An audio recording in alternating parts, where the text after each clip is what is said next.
In the week and a half since the Falcons crushed the Carolina Panthers to put together a 2-game win streak, they've done the most Falcons thing possible, which is rip their fans' hearts out right after giving them a little bit of hope.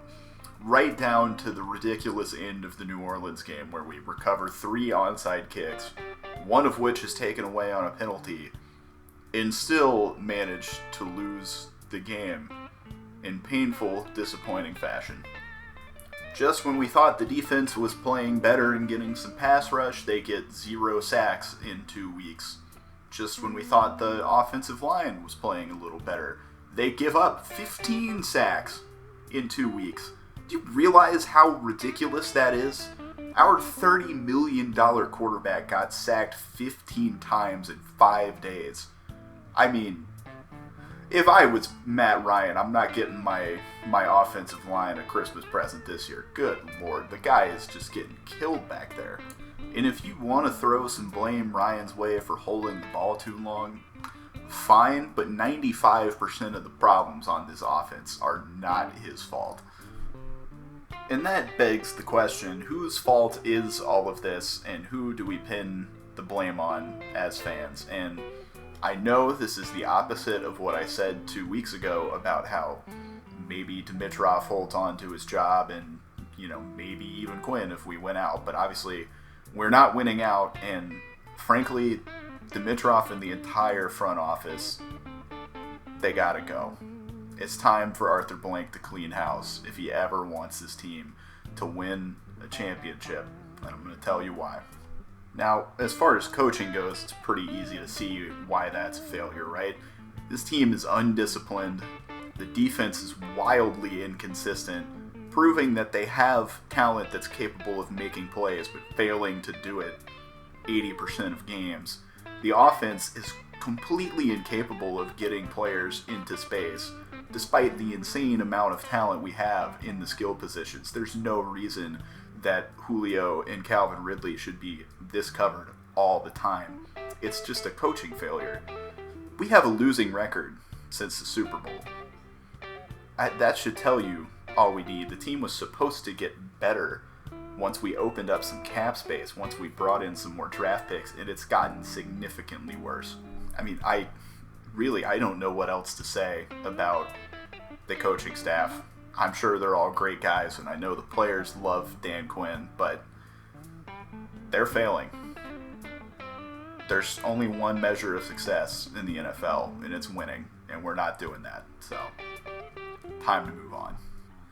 The front office, though, is more complex of an issue, right? Because you can point to a lot of successes by the Dimitroff administration over the last 11 years, right? Matt Ryan is one of the best players to ever wear a Falcons uniform. The insanely risky trade for Julio Jones actually worked out. He's the best receiver in football right now.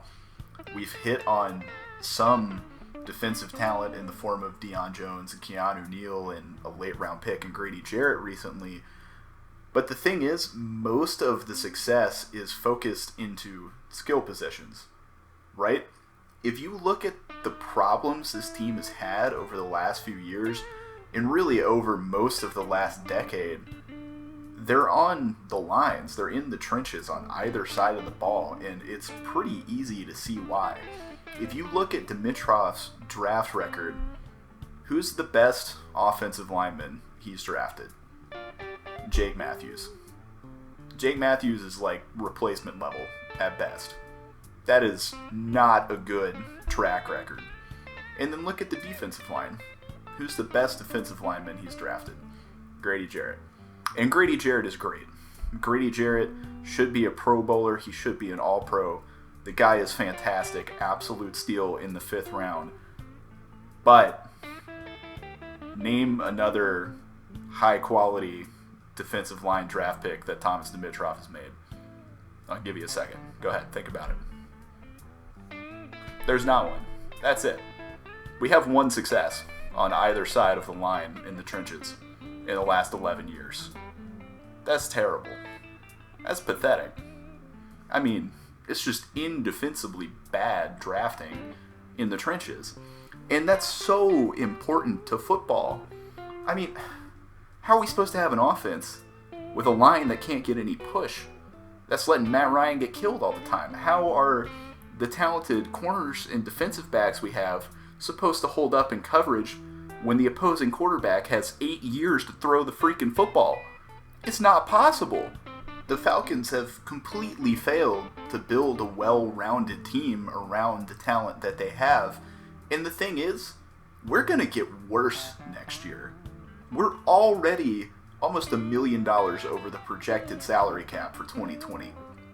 We're going to have to make a lot of cuts, and the only replacements are going to be rookies and vet minimum guys, because we are spending all of our money to go all in this year, and we're 3-9. Now, hopefully the coaching will improve next year, and maybe that'll help some of the players that have underperformed, but unless we get an absolute miracle coaching hire who somehow turns everyone into a high-quality player immediately, it's going to get worse before it gets better. And that's really what it all comes down to when you look at why changes need to be made.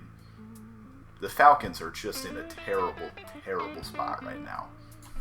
And you can put the blame for that on basically the entire organization.